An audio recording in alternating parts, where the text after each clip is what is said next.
Paz e graça do Senhor, irmãos. Eu estou aqui para falar mais uma vez sobre a congregação cristã no Brasil. E você pode perguntar qual é o motivo de o Senhor mais uma vez abordar algo sobre essa denominação. O motivo é porque eu tenho sido muito procurado e muito requisitado por membros e ex-membros dessa igreja, através de e-mails, telefonemas. E acredite você ou não, em todas as partes do Brasil onde eu vou pregar em alguma conferência, em alguma igreja, eu sempre me deparo no final do culto com um membro da congregação cristã me fazendo as mais diversas perguntas. E uma coisa todos eles têm em comum: eles estão famintos pela verdade e famintos pelo conhecimento das Escrituras. O que tem acontecido nos últimos anos? Em virtude do advento da internet, do YouTube, das redes sociais terem crescido e se multiplicado exponencialmente nos últimos 5 anos, as pessoas estão tendo acesso à informação como nunca e acesso ao conhecimento. E principalmente em tempos de pandemia, nesses últimos 2 anos, onde as pessoas não puderam congregar em seus templos, elas tiveram que usar o recurso online, ou seja, tiveram que assistir cultos ou programações cristãs ao vivo.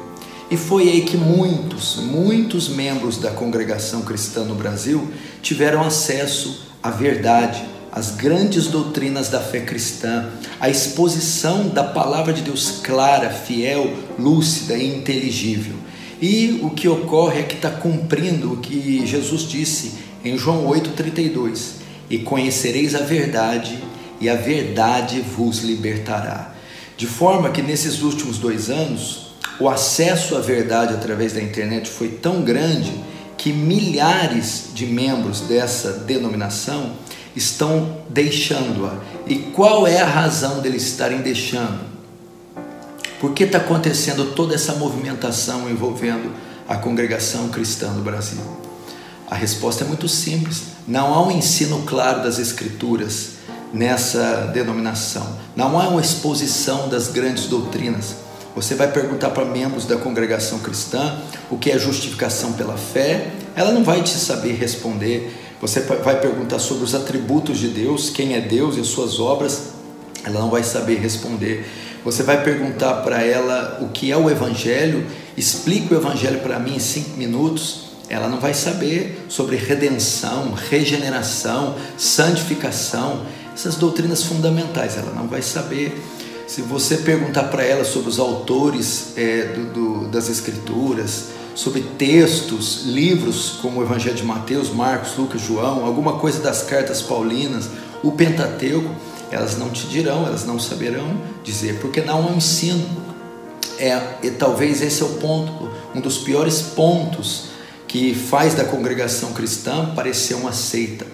Na sua própria confissão de fé, você entra no site, na sua própria declaração de fé, ali na seção pontos de doutrina, eles vão dizer que creem na Bíblia como contendo a infalível palavra de Deus. Aí já é um erro muito grande, porque a Bíblia é a palavra de Deus. Ela não só contém a palavra de Deus, como ela também é a palavra de Deus. E uma vez que você enxerga a Bíblia como só contendo a palavra de Deus, você encontra 2 problemas aí. O primeiro dele é que você só extrai da Escritura ou da Bíblia aquilo que você achar conveniente. Afinal de contas, ela não é na totalidade a palavra, mas contém.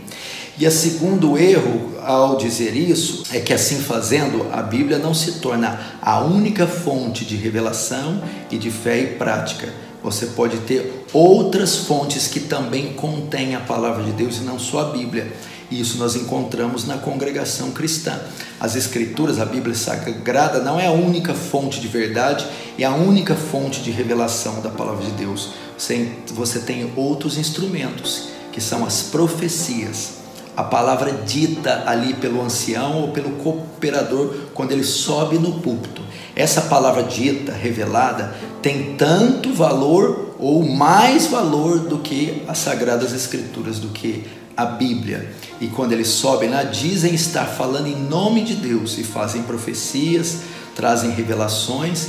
Então, essa denominação, a Congregação Cristã no Brasil, baseia a sua conduta, as suas doutrinas, muito mais naquilo que diz de cima do púlpito, daquilo que o ancião ou que os cooperadores revelam, ensinam, do que necessariamente a Escritura. Então, eles não são estimulados ao estudo das Escrituras. Eles não são estimulados a participar de seminários, a ler outros livros de autores cristãos, ou se matricularem em cursos que são oferecidos na internet. Então eles ficam apenas à mercê do que são ensinados. Eles não têm a liberdade nem o estímulo de compreender a Escritura, de compreender as doutrinas pessoalmente, através do estudo pessoal em seus lares. E eles estão negando a própria Escritura, que, se você notar, os crentes de Bereia, eles comparavam aquilo que os apóstolos pregavam estudando as Escrituras.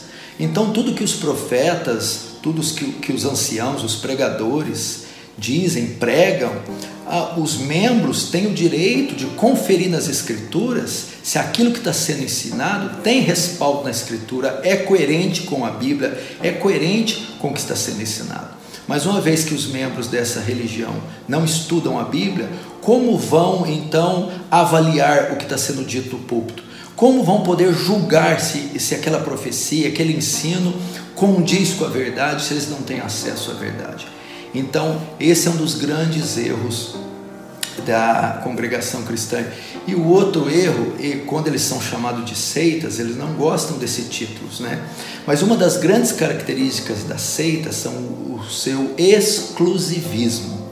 Se eles dizem que não são seitas e consideram outras denominações e consideram outros cristãos como irmãos, o que não é verdade, então por que razão um membro da congregação cristã não pode visitar uma outra igreja?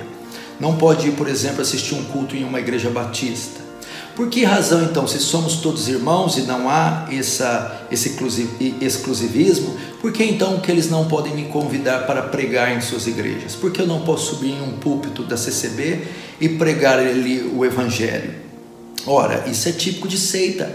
Membros da congregação cristã não podem visitar nenhuma outra denominação, eles não consideram nenhuma outra denominação como cristã, e você jamais vai ver algum deles ensinando em outra igreja, e também nunca vai ver nenhum deles, nenhum dos anciãos, convidando um pastor ou um cristão de outra denominação, quer batista, presbiteriana ou assembleia, para ministrar nas igrejas deles. E isso é exclusivismo, isso é sectarismo, é típico de seita. E eles mesmos, um dos seus líderes, esse grande líder do Braz, disse, e você tem vídeos, pode procurar na internet, dizendo que a congregação cristã é a estrela, que a congregação cristã no Brasil é a graça. Isso é um absurdo dizer tal coisa, mas a boca do seu próprio líder maior disse isso.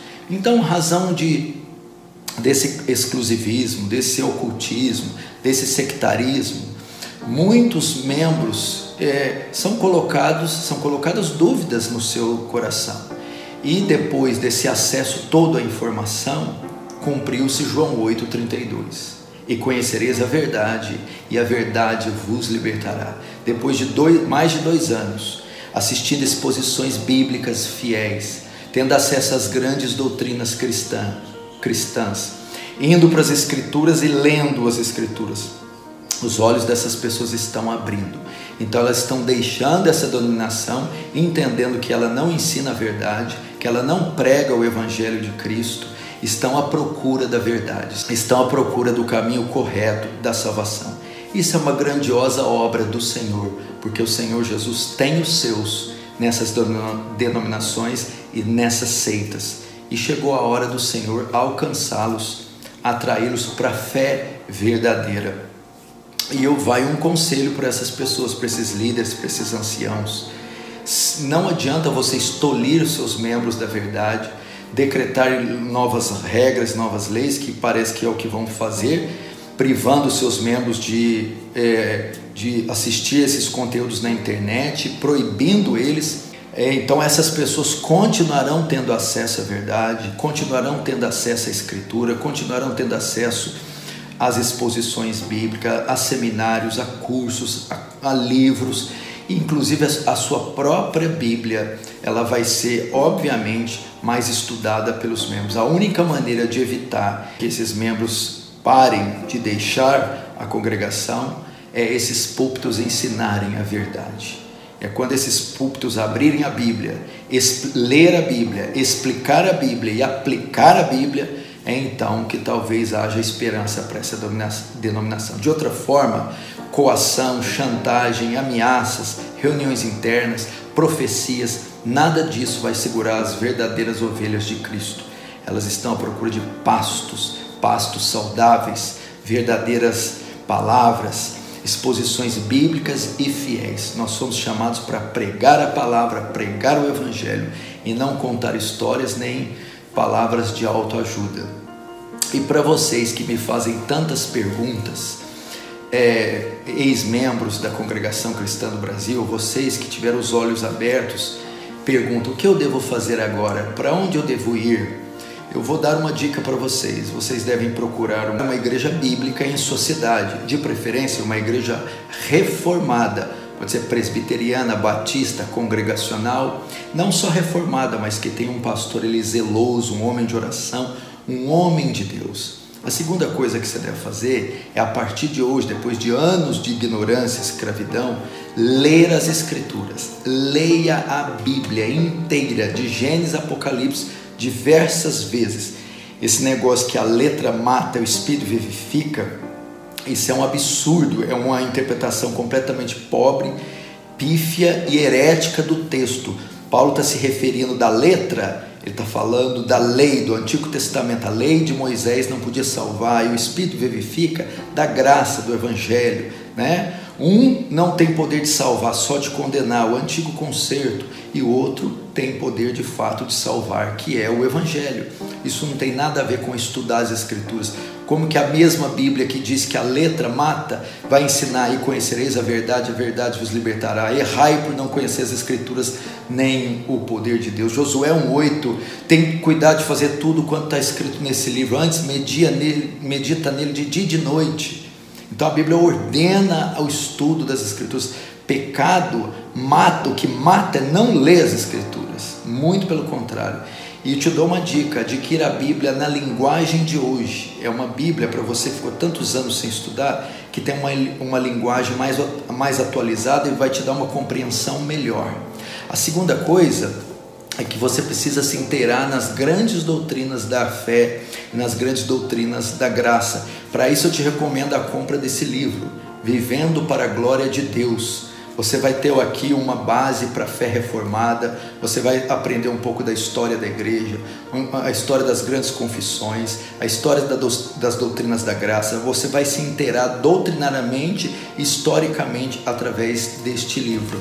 E o outro é um livro do Paul Washer, O Poder do Evangelho e a Sua Mensagem. Talvez esse livro é um dos mais importantes que vocês precisam agora: dominar o Evangelho, conhecer o Evangelho, né? A queda do homem, o que o pecado fez conosco, como o homem pode ser salvo, a mensagem da cruz, a encarnação de Cristo, o chamado ao arrependimento e a fé. É essencial para vocês conhecerem sobre o Evangelho. Então eu indicaria que vocês procurassem uma igreja bíblica na sua cidade, ou pelo menos na região, começassem a ler as Escrituras na Bíblia, na nova tradução da linguagem de hoje. Depois esse livro do Paul Washer sobre o Evangelho. Vocês precisam dominar essa mensagem, porque tem a ver com a salvação de vocês, com a redenção da alma de vocês. E terceiro, um material de aspecto doutrinário, um livro que vai falar de história, que vai falar de doutrina, de confissão de fé e tudo sobre a fé reformada e as doutrinas da graça, tudo que você precisa aprender. Se você quiser adquirir esse material, tem em nossa livraria disponível, você vai ver aí na descrição do vídeo, e isso vai te ajudar muito. Deus abençoe você. Se Deus abrir os seus olhos, não recue diante de ameaças nem chantagem. Aqui não é uma luta por religião nem por denominação, e sim pelas almas de vocês. é elas que estão em jogo, é a fé na pessoa bendita do Senhor Jesus Cristo. Para isso você deve conhecê-lo, e ele é revelado nas Escrituras. Então começa a partir de hoje a se aprofundar na Escritura, começa a partir de hoje viver a verdadeira fé, e conhecereis a verdade, e a verdade vos libertará. Não ceda das pressões, das ameaças, nem nada disso, mas vá fundo naquilo que Deus está te conduzindo, está te indicando. Deus abençoe e faça bom proveito agora da sua liberdade em Cristo.